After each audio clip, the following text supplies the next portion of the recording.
Assalamualaikum warahmatullahi wabarakatuh. Perkenalkan, nama saya Nurul Jannah, NIM terakhir 016. Di sini saya akan menjelaskan tentang asas dan tujuan koperasi konvensional. Bismillahirrahmanirrahim. Poin yang pertama ialah asas koperasi konvensional. Pengertian asas koperasi konvensional ialah badan usaha seorang atau badan hukum dengan melandaskan kegiatan operasionalnya berdasarkan prinsip-prinsip koperasi yang sudah diatur di dalam Undang-Undang Nomor 25 1992. Prinsip-prinsip koperasi itu ada 4. Yang pertama, keanggotaan bersifat sukarela dan terbuka. Maksudnya, apabila ada salah satu anggota yang terkendala dalam melakukan kegiatan operasi, maka akan dibantu oleh anggota koperasi yang lain. Artinya, mereka itu saling bekerja sama dalam kegiatan koperasi.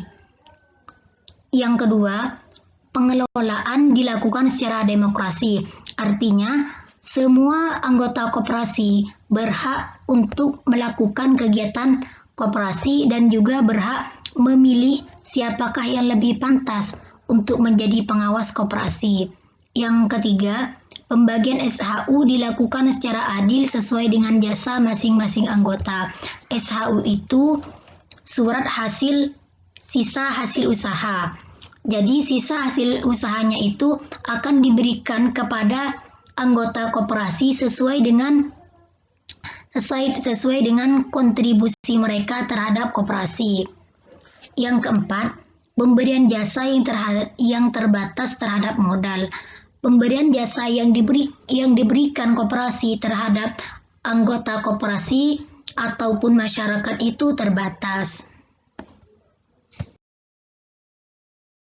Kegiatan-kegiatan yang ada di koperasi. Kegiatan yang ada di koperasi ini ada 6. Yang pertama, menampung simpanan para anggota berupa simpanan pokok, simpanan wajib, simpanan sukarela, pinjaman, dan jasa pinjaman.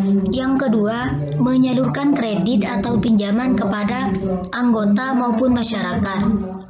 Jadi, dengan adanya pinjaman dari koperasi ini, mereka akan terhindar dari yang namanya rentenir. Yang ketiga, menyediakan barang-barang kebutuhan pokok anggota. Di koperasi ini juga menyediakan barang kebutuhan sehari-hari, dan barang yang dijual di koperasi ini kualitasnya lebih bagus dan harganya pun juga terjangkau dibandingkan di pasaran. Yang keempat, membeli dan memasarkan barang produksi para anggota.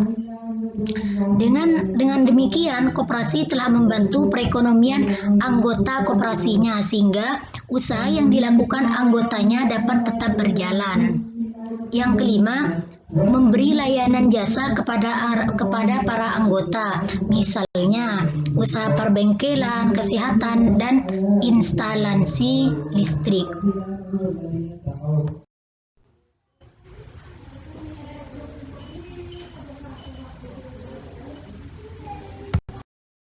Kegiatan-kegiatan yang ada di koperasi. Kegiatan yang ada di koperasi itu ada 5. Yang pertama, menampung simpanan para anggota berupa simpanan pokok, simpanan wajib, simpanan sukarela, pinjaman, dan jasa pinjaman. Yang kedua, menyalurkan kredit atau pinjaman kepada para anggota ataupun masyarakat. Dengan adanya penyaluran kredit atau pinjaman ini, mereka dapat terhindar dari yang namanya rentenir. Yang ketiga, menyediakan barang kebutuhan pokok anggota, seperti barang-barang yang dijual di koperasi kualitasnya bagus dan harganya lebih murah dibandingkan yang ada di pasaran. Yang keempat, membeli dan memasarkan barang produksi.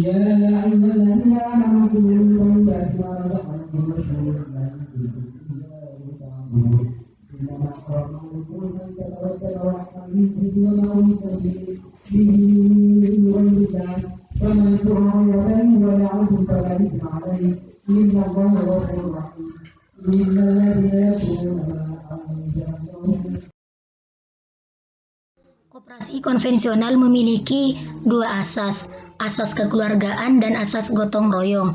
Asas kekeluargaan di sini ialah setiap keputusan yang berkaitan dengan organisasi perkoperasian harus dilandasi dengan jiwa kekeluargaan. Jadi, setiap keputusan yang diambil pasti berdasarkan musyawarah dan kesepakatan bersama.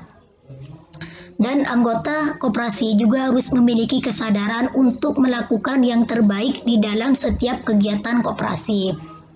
Asas gotong royong. Asas gotong royong ini artinya setiap anggota koperasi harus memiliki sikap toleransi terhadap anggota yang lain dan juga tidak mementingkan pribadi serta bersedia menjalin kerjasama dengan anggota yang lain.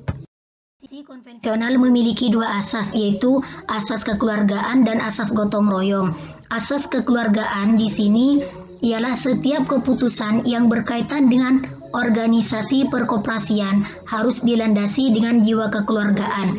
Jadi setiap keputusan yang diambil pasti berdasarkan dengan musyawarah dan mufakat. Dan juga anggota koperasi harus memiliki kesadaran untuk melakukan yang terbaik di dalam setiap kegiatan koperasi. Yang kedua, asas gotong royong. Jadi, setiap anggota koperasi harus memiliki sikap toleransi antara sesama anggota koperasi dan juga tidak mementingkan pribadi dan juga harus bersedia menjalin kerjasama dengan anggota yang lain. Tujuan koperasi konvensional. Tujuan koperasi konvensional yaitu sudah sesuai dengan Perundang-undangan Indonesia yang tercantum dalam pasal nomor 25 tahun 1992.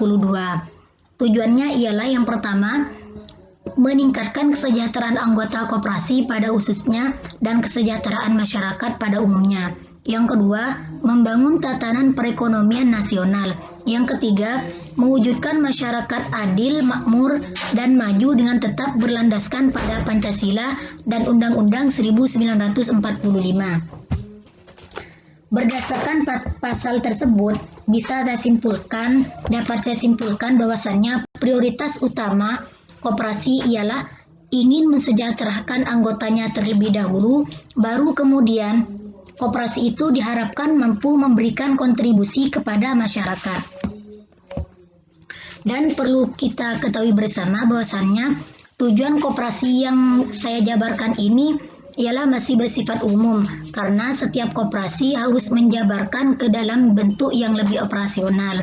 Karena tujuan yang jelas selain dapat dioperasikan juga dapat mempermudah pihak manajemen dalam mengelola koperasi. Mungkin hanya ini yang dapat saya sampaikan. Sekian dan terima kasih. Wassalamualaikum warahmatullahi wabarakatuh.